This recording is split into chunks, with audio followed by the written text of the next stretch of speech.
Welcome to Session 2 of Clocks and Registers. For the first exercise, we are determining the operation of two D flip-flop registers in tandem. Specifically, we need to find what the output is given these inputs.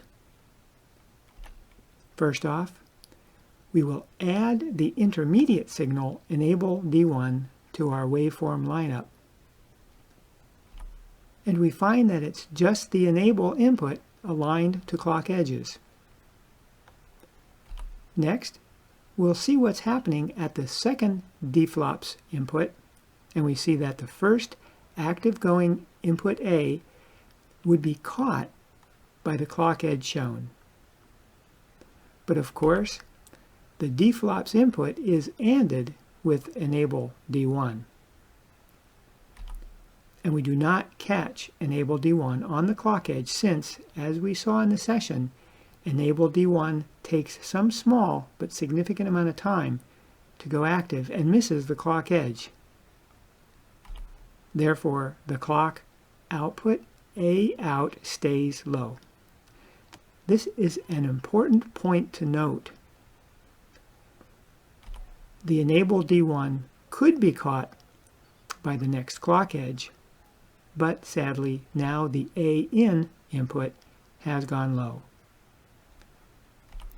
So the A out output stays low.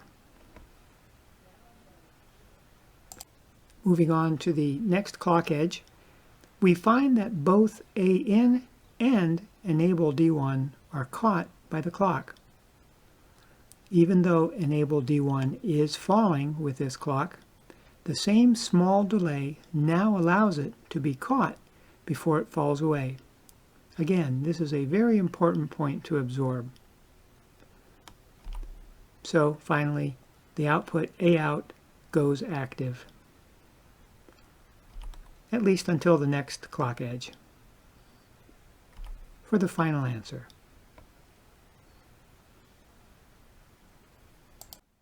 Here's another exercise in tandem registers. For the first step, as usual, we'll add the intermediate signals. In D1 follows the input on the next clock rising edges, and in D2 follows one clock after that. Remember, when passing from one register to another, we miss the clock edge that transitions the first register. Finally, in D3 follows yet one more clock later. The three intermediate signals are ANDed, and so the output here is the time they are all active together. Here, though, in D3 does not assert before in D1 deasserts. So the output stays low, and we have our final answer. A couple of points. Registers in tandem, like these three, are considered a shift register, and this is common in digital design. Further, by passing only signals that are wider than a certain number of clock cycles, in this case 3, we've created a rudimentary type of filter.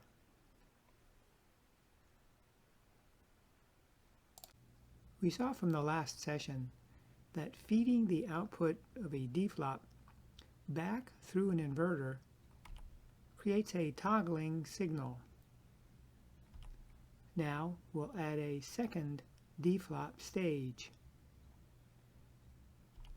And because we're inserting an XOR gate, again, the second stage output is fed back effectively through an inverter, but only when the first stage toggle is asserted.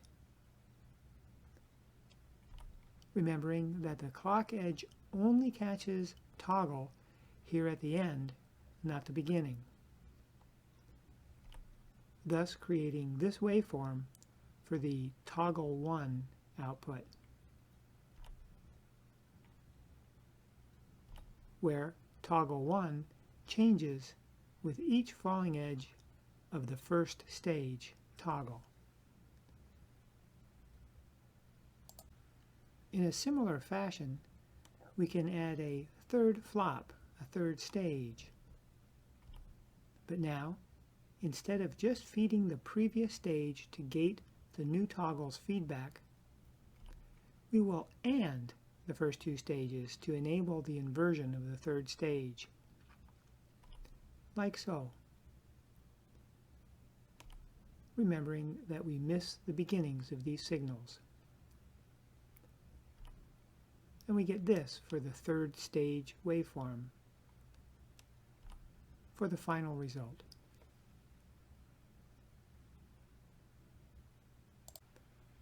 Let's look at the binary bit values for each clock period and collect them in a table, laying each clock cycle into one table entry, and so on. And translating to decimal values, we see that we've created a counter that rolls over and starts again after 7. Adding a fourth stage follows the same pattern, where now we're ANDing 3 previous stages to enable the fourth stage toggle. Next, we can let the output signals be arranged as a vector value, what we can call a bus. And we add the fourth output signal to the waveform, having the frequency yet again, where now our count goes from 0 all the way through the 4-bit hex range.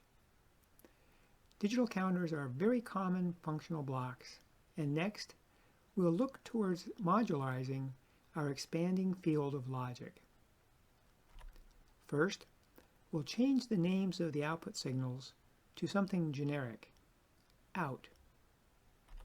Next, we collect all the logic together and represent it with a symbol we'll call count, CNT for counter. When we see this symbol, we understand that we could replace it with all the logic on the left. Right now, we note that our block has just one input, the clock. The next step is to AND all the outputs together and provide them as an output that we'll call CO for carry out. We'll see the purpose of this in a bit. And add the carry out to our symbol.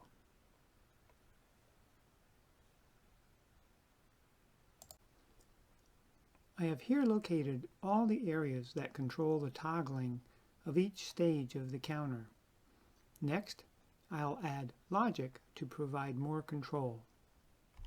First, I replace the first stage inverter with an XOR gate, remembering that an XOR gate can be thought of as a controllable inverter.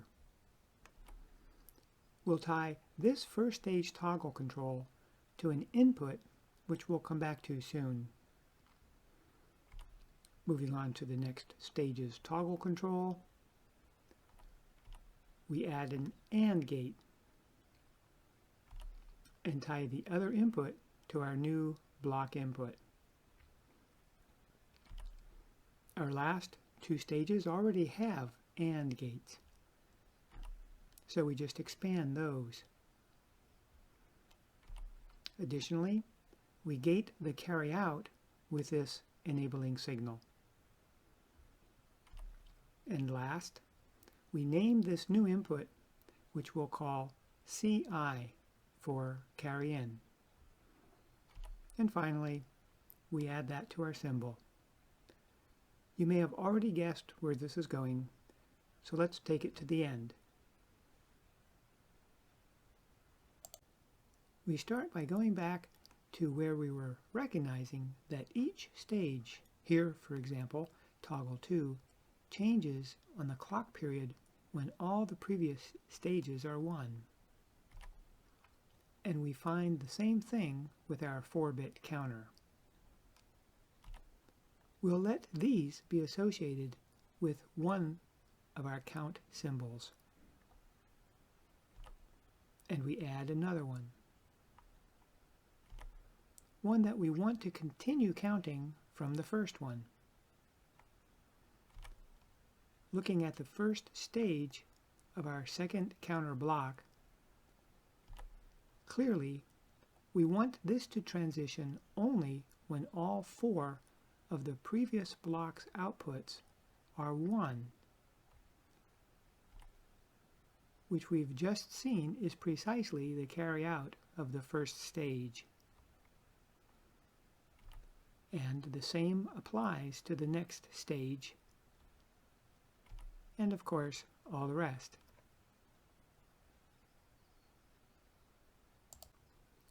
The next step is logical. We can tie our new 4-bit count modules together in series, feeding the carry-out of each to the carry-in of the next in line, similar to how we did with the arithmetic adder block previously. We can view the combined outputs as segments of a continuous signal, here called count. But what about the first carry-in? In the arithmetic set of combined blocks, we tied the carry-in to 0, but that does not work here. Remember, the carry-in enables the next block to count. If we tie this to 0, then the first block never counts, and neither does any of the others. We must, of course, tie the carry-in to 1 to enable the multi-block counter. And what about the final carry-out? We don't necessarily need to do anything with it, but it does work as a handy indication that the counter has rolled over. And if we did not want it to roll over, then we could think of it as an indication of an overflow. So we've created a 12-bit counter that can count from 0 to hex FFF, i.e. decimal 0 to 4095. As always, we end this session with a few exercises. The answers can be found at the beginning of the next session.